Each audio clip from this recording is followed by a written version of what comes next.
So the March CONMEBOL qualifiers are just around the corner, and Connor and I have composed a couple what if scenarios for things that we could possibly see in the window. And if these things happen, what does that mean for the teams involved, players involved, coaches, all that good stuff? If you guys don't want to miss more CONMEBOL content on Deadball TV, make sure you subscribe because we do predictions and window summaries every single qualifying window up until the 2026 World Cup and beyond. So stick around for that. My first what if here. Now remember, these are not predictions. This is just what if this happens. What if Colombia have another bad window? What if they come out here in March and they get 1 point or less? What are we saying then? Because I'll just say the fixtures for everybody so they know what's coming up. They have Brazil away and Paraguay at home, which I'm comfortable saying are probably two of the top 5 toughest fixtures in CONMEBOL right now. And this is a team that since the Copa America has not been great. So if they come out here, let's say they get 1 point, they draw Paraguay at home, and they lose to Brazil away. What are we saying, Connor? I think that's when you say the dialogue starts shifting. That's when I'm willing to buy in, well, maybe they aren't the team that we thought they were. And I think right here, after we've had, what is it, a 3-month, 4-month break? I think it's exactly a 4-month break, plus or minus a day. This is when you start seeing who's got the longevity, who's got the minerals to take this all the way. So if that really happens, which I pray it doesn't, because contrary to popular belief, I'm not a Colombia hater. Is that what the streets are saying? That's what the streets are saying. Yeah. Okay. Interesting. Yeah, you're not a Colombia I mean, hater, it's been a minute. It's been about 4 months, but yeah, right around there. I think that's when you have to start taking this stuff a little bit more seriously because you've had time to metabolize. You've had time to cement yourself as a national team now. This is when the identity going into the next World Cup starts to be built. You know, we've had the cycle. It's good. We're coming to an end. This is the last stretch. You have to be perfect here. And if a team who was as virile and threatening as Colombia is now looking to be neutered and their diminution looks to be real, that's when I start feeling comfortable and saying that they're in the frying pan now. There's a hot seat. Are you panicking if Colombia take 1 point? If I'm Colombian, yes. Okay. If they look at the table. I mean, for the love of God, I'm sure we're going to come back to this, but the table is insane right now. 6, 5, 4, 3, and 2 are divided by less than 3 points. This is it. This is it. This might be the most important window. I kind of think it is for every single federation. I talked about this in Asia too. It's like there's been so much time off that this is a hard reset for everybody, right? We can't say, like, form doesn't even matter anymore, dude. It's been 4 months. You can't be like, oh, well, you know, Colombia, they were on a skid. It's like, what do you mean they were on a skid? They haven't played since November. All these guys are in the Champions League, balling out in their respective leagues, going to Liga MX, going to the Saudi club. Like, this is a completely different landscape. It's the same players, but mentally everything's different. That's why it's like, all right, for me, I'm panicking if I'm Colombia and I drop more points. And there's a scenario here, dude. We could be looking at Colombia having 3 wins from their 10 matches since the Copa America, right? So these are Colombia's next 4 games. They have Brazil away and Paraguay at home, like I said. In the June window, it gets a little better, but not much. Peru at home, which should be a win, and then Argentina away in a revenge game. So, like I said, there's a scenario here where the 10 games following the Copa America, Colombia have 3 wins and probably 6 losses. Those losses include away to Bolivia, 10 men Bolivia, away to Uruguay 3-2, 1 at home to Ecuador, 10 men Ecuador at home. They could easily lose to Brazil in the next window. Paraguay, that's a 50-50 game. I don't care what anybody says right now. And then Argentina away, where I don't even know the last time Colombia beat Argentina away in a World Cup qualifier, if it's ever happened. I mean, what are we saying then? 6 losses from 10? What are we saying then? That's when you start panicking. That's when you start Okay. panicking and you say that, wow, James really just had a brilliant run. And you start looking at the Copa America as not necessarily a fluke, but I would argue like a flash of brilliance, right? Mm, A really hot streak, great tournament. Maybe Colombia is just a good tournament team. But dude, these things, it's a marathon, not a sprint. It's very hard. And maybe they got all gassed out. You know, they spent all the special energy during the Copa America, and rightfully so, as would anybody. This is when it gets dangerous. This is when you start seeing teams, and I'm going to sound like a broken record for the next hour, however long this segment takes, dude. This is when you start seeing who is the real deal, because you said this is a totally different landscape. I'll argue that the teams that are not for real, the ones that we shouldn't be taking seriously, it'll be a totally different landscape. The other ones that are ready, that are prepared, that are going to go into this World Cup, that are going to make the cut, they'll be the ones that are ready. They'll be the ones that are okay. ready. This is when the frauds will be exposed. This is when the fraudulent teams are exposed. And I'll say it right now, Argentina is not exempt from that. Not in the slightest. I don't care how much of a lead we have. If I said that the March window was more important for Colombia than any other team in CONMEBOL, what would you say? I would argue that maybe Brazil. That's the one, isn't it? That's the one. Because that's one of mine. That's one of mine. What if Brazil takes 6 points this window? What happens then? Are they back? Is CONMEBOL back to business as usual? And was there never anything special about this qualifying cycle to begin with? Were we all just deceiving ourselves? Because to me, what feels really wonderful about this is that we have Bolivia taking points from people. We have Ecuador sitting in second. We have a generational Ecuador. Oh, excuse me. Yeah, in third. We have a generational Ecuador team, right? We have Uruguay with El Loco Bielsa, right? Some of the big boys. But then we also have Chile falling from prominence. We have Peru. It is what it is. But we got Paraguay looking incredibly threatening. Yeah. We've got an exciting Venezuela, if not the most threatening, as anticipated.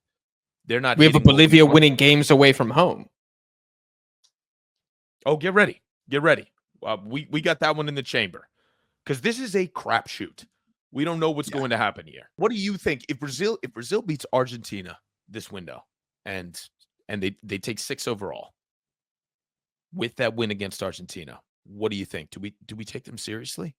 Is Brazil back? I'm gonna break it down like this. It depends on one individual, and that is Neymar. Because if Neymar plays, he's back at Santos, he's cooking. I think he also has ownership of the club or some shit. Doesn't matter. He's having cooking. fun. He's having fun.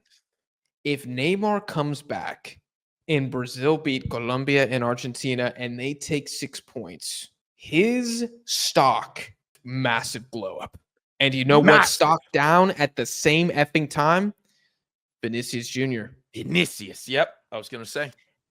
Everybody's Ballon d'Or biggest robbery of all time. Massive stock down. If Neymar, who was fat and out of shape going to Santos, steps back in, if Daddy comes home and has to save the Selecao, like, good God, man. I mean, I'm totally there for the Neymar redemption arc. We've talked about this in the 2-hour-long CONMEBOL storylines to watch. What happens when Neymar comes back? That's the thing to watch. So if Neymar comes back, he balls out, then I think everybody looks at Brazil again with the World Cup around the corner, and they're like, oh, shit. Damn it. Yeah. That was it. God. Oh, my God. Yeah. I'm excited just thinking about this. These guys just got scary again. I mean, I don't even know. We could talk for hours about what Brazil could do. I mean, I don't know what if Matheus Cunha, who's top 10 player in the Prem right now for Wolves, what if he goes in and also balls out and kind of fixes things at the 9 position? What if him and Neymar debut and it's like, whoa, okay, this attack is scary. They go from a pretty impotent team to a team with teeth. They go from a team that's underperforming to a true out and out competitor and probably a favorite in some people's eyes is what Immediately. happens. Immediately. In one window, Yes. they do that. And that's one more window around the corner. And if they build up that momentum now, if it's a spark plug, if there's immediate results, oh my God. There's no telling what could happen here. I think that this window is important not only for teams falling behind and exposing the frauds, but for, like I said, exposing the teams that are really about it, the teams that want the smoke. And if Neymar comes in, all of a sudden Brazil and he performs like I hope he does, because I do like Neymar. I think that it's real. I think that there's an argument to be made that they were just missing one piece, something to center the team around, because we know it's not Junior. We've been known that it's not Vinicius. Richarlison's not the man. Bruno's not the man. It's been Neymar. It's like finding the glass shoe that fits Cinderella. All of a sudden, Juego Bonito is back. In my opinion, nothing short of a crucial window for Brazil here. And this is why football is not fair, especially at the international level, right? Because as awful as Brazil have been, by their standards, drawing games, losing games they have no business losing, just like that, they could be back to the boss man on the continent. Now, of course, Argentina has the bragging rights because they've won, the last 2 games of the Maracanã. They have 2 Copa Americas. They have the bragging rights. They're wearing the belt right now. But then all of a sudden, Brazil comes right back. And you're like, damn, I got to face this guy again. He won't die. It's the Hydra. They just keep growing heads over and over again every time you chop one off. Yep. Chile can't do that. Peru can't do that. Peru lost a whole generation. Well, they're still trying to use that generation, and it's not working because everybody's 45. Guess who can't replenish the ranks? Peru. This ain't, not everybody's built the same, homie. Right? This isn't like the goddamn Dothraki in Game of Thrones where they get wiped out in the Long Night episode and they just come back the next episode somehow, sacking King's Landing. Brazil can do that. Peru can't do that. Chile can't do that. I don't even think Colombia can do that. I don't think anybody can do that but Brazil to the speed and efficiency that they can do it. It is what it is. Like, when you're a team like Brazil, as gloomy as it looks, it just takes a spark for everything to just take off again. And that spark could be Neymar.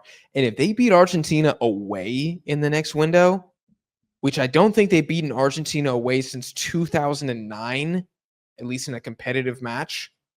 This is a match that Argentina typically wins. Woo! I mean, Colombia, Ecuador, and Uruguay, like, damn. That's not good. Because now they might have just leapfrogged us again in the power rankings. Colombia's going to be punching the air for wasted opportunities. Yeah. They're going to be so mad. They're going to be so mad. I got a different one for you here. Another what if.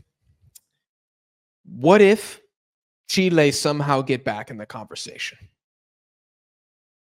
You brought up something extremely interesting. You said the frauds will be found out. The fakes will be exposed. Well, let's dial the clock back because you and I initially had a very bullish argument and a lot of stock invested in a Ricardo Gareca-led Chile team. And he came out guns blazing. And then it all fell apart at the Copa America. And really, it's been a disaster ever since.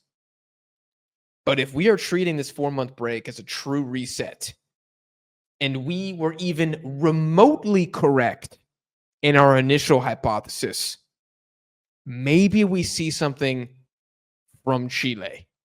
And as things stand, they're in 9th place on 9 points, but they are only 4 points away from that 7th spot in qualifying. That's a win and a draw. They don't even need to win out. They have Paraguay away and Ecuador at home. Those are very, very hard games. But again, I think with the break, there's a possibility for this to be a slip up here. I mean, that Ecuador game is going to be very interesting to watch. Like, for me, this is like, Becca Sese, did you get lucky last time or are you good? That's the Becca Sese mini story there. For Paraguay, it's like, wait a minute, you guys have been invincible against Uruguay, Brazil, Argentina on the road, and then you lose at home to Chile, it would be like, hold on now. You know, God, so much is going to happen this next window. Hit subscribe because we're going to be talking about all of it. What if Chile are back in the conversation? If Chile are back in the conversation, I think this is the way that it starts. Gareca has just locked himself in a tower somewhere. Locked himself high in the Andes, hiding alone. His family hasn't heard from him in months. The only communication from Gareca that the entire team gets is like a text message to everybody that's being brought in for the training camp, everybody that's being brought in to prepare, that's being called up for the match days. Be ready. That's it. And that's all they got to think about on that 18-hour flight from Europe. That's all you sit and think about. Just let it mull over. Because like you said, it's got to be a hard reset for Chile. It has to be a hard reset. Now, if they are back in this conversation, that means that Bolivia has to slip up, which is very plausible. Very plausible. We'll get to that. Frankly, it ties into one of my final question that I have for you. Venezuela and Bolivia would have to be superseded. If Chile does this, I don't want to make any grand assumptions like I do for Brazil. If Brazil takes 6 here. But if Chile gets back into this conversation, you have to start considering that maybe Gareca wasn't wrong the whole time. Maybe it's just a shite situation there. And you got to start looking at supporting this team with everything that you've got. Looking at any possible formula. Whatever changes he's cooked up, whatever he does, you have to back that and don't question it. Because it is going to take every single ounce for them to qualify. Because what is it? When's the next match day after this? They April. have like the next window is June. Yeah. Is it June? Yeah, it's in June. And they have Argentina at home in Bolivia away. Dude, the Chilean final schedule, we've read it before. It's a goddamn gauntlet, dude. After that, their final 2 matches that could decide if they qualify or not. Brazil away and Uruguay at home. I mean, it just keeps getting worse as you go down. I'll tell you what. If Chile makes it back into this conversation, I'm gonna full stop. I do not think that they have what it takes to make it to this World Cup.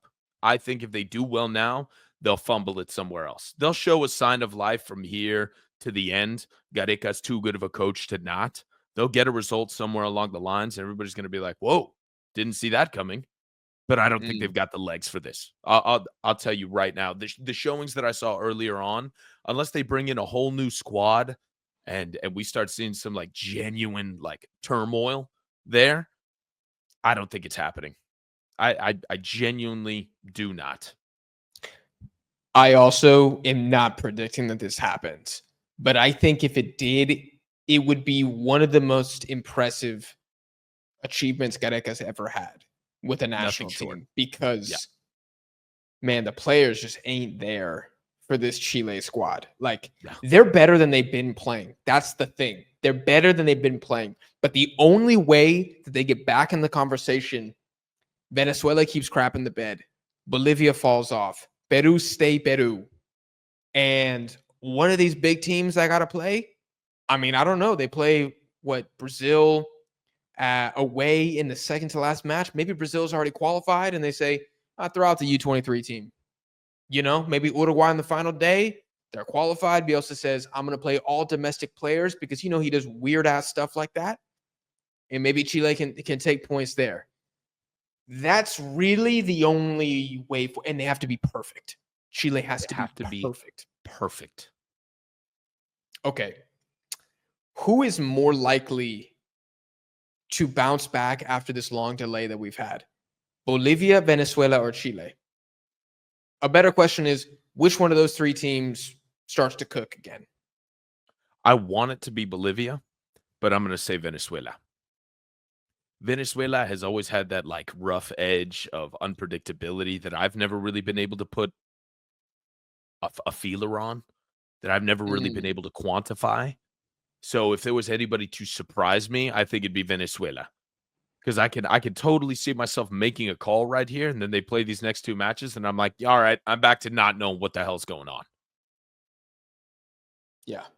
So I could see that. And they're rough, they're scrappy. they're likely to punch somebody in the mouth. Bolivia, all signs historically, I mean, water's wet, rain's going to fall. Bolivia's going to win at home and lose away.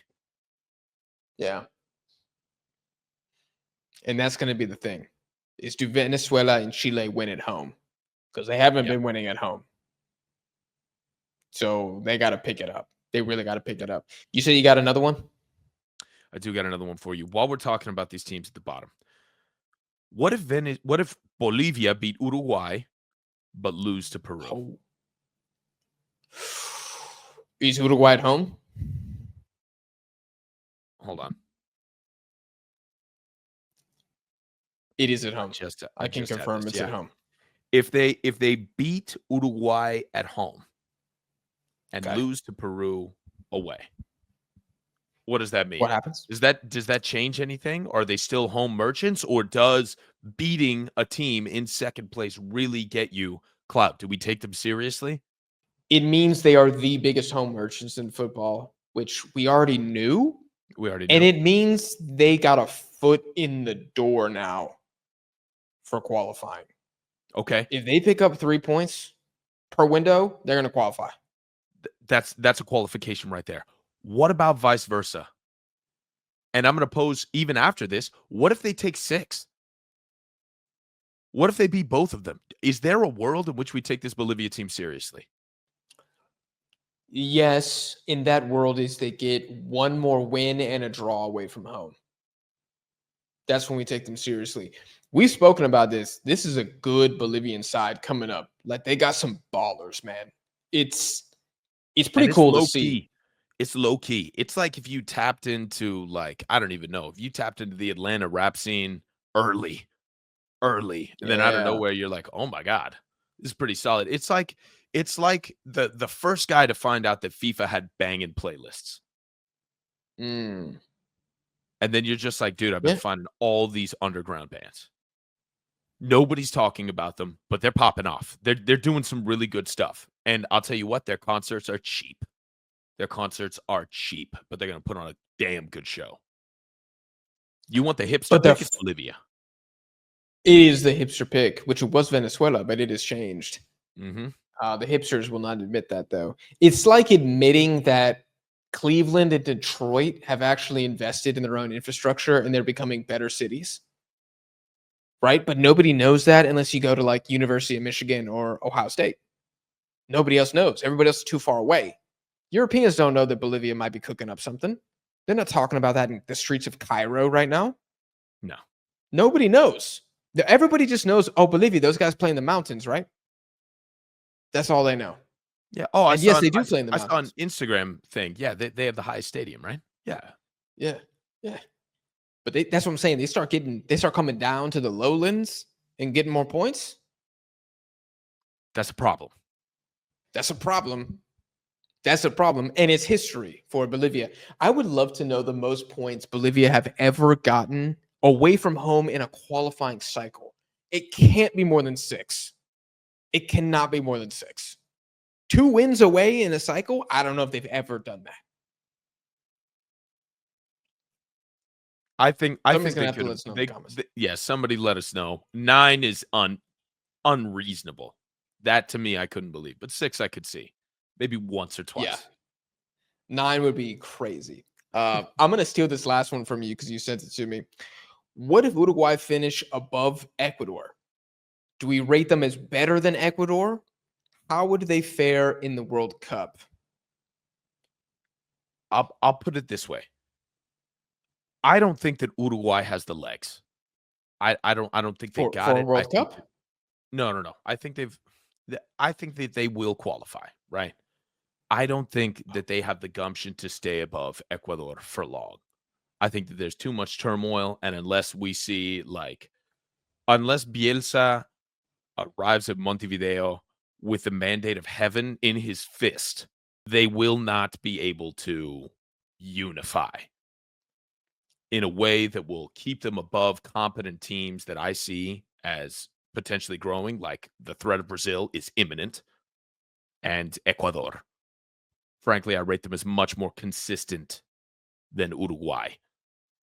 So if Uruguay finishes above Ecuador, how do you see them actually doing in the World Cup? Because I don't see that playing well. I see Ecuador as being a much more competent team in a tournament than Uruguay, even though Uruguay has more tenure. I don't think teams that don't really like their manager do well at the World Cup. And I don't think the Uruguayans really like Bielsa, at least not anymore. So, what would it say if they finished above Ecuador? If anything, I think it would be a compliment to the talent of this Uruguay squad, which so underperformed at the Copa America, and they've been mid as hell for a while. Like the team is very good, but they're not playing like it. So if they were able to overcome their own like systematic deficiencies and finish above Ecuador, it would speak to the talent of Uruguay. And you'd also look at Ecuador and be like, bro, you got a dysfunctional Brazil, you got a dysfunctional Uruguay, and you guys can't find a striker anywhere in the mountains to come down and score a couple goals for y'all. Like with all this going on, you're still going to finish third or fourth in the table. No, that might sound harsh, but that's because you and I think that Ecuador are a team that can make a dark horse run at the World Cup. That's how good Ecuador is.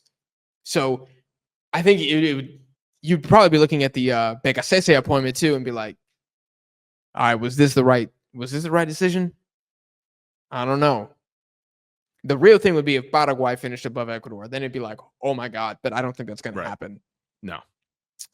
And yeah, I guess Ecuador, for that to actually happen as well, Ecuador is still going to have to be playing some fossil football, right? Like some 0-0s, some 1-1s, just like boring stuff, getting a lot of draws, but not losing because Ecuador doesn't lose. And then Uruguay is going to, get a couple wins by hook or by crook. I wouldn't go into the World Cup thinking like, ojo con Uruguay.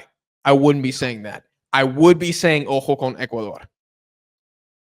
I think no matter where Ecuador finishes this qualifying cycle, it's already said and done. Ojo con Ecuador. Done. Full stop. Be careful. Yeah, done. And it's weird because I feel like some of the non-traditional CONMEBOL powers are kind of the scariest teams of the next World Cup. I mean, Colombia could turn around. I'm still not selling my stock in Colombia, but if my disaster scenario happens and they got 6 L's and 10, you can look at it and be like, well, at least they've, at least they're losing now and not at the World Cup. But you look at Paraguay and Ecuador and you're like, I don't want to play these guys. Are you kidding me? In a knockout game? How are we going to score on them? But you look at Uruguay and you're like, I don't know, we could get something here. You look at Colombia, like, our defense ain't, it's not bad, but it's not great. We could do that. You look at Brazil, same thing. Argentina, you still don't really want to play Argentina. But outside of that, it's really Ecuador and Paraguay that I'm going to be rooting for hard in my predictions for the next World Cup. Unless, something cataclysmic happens to either team.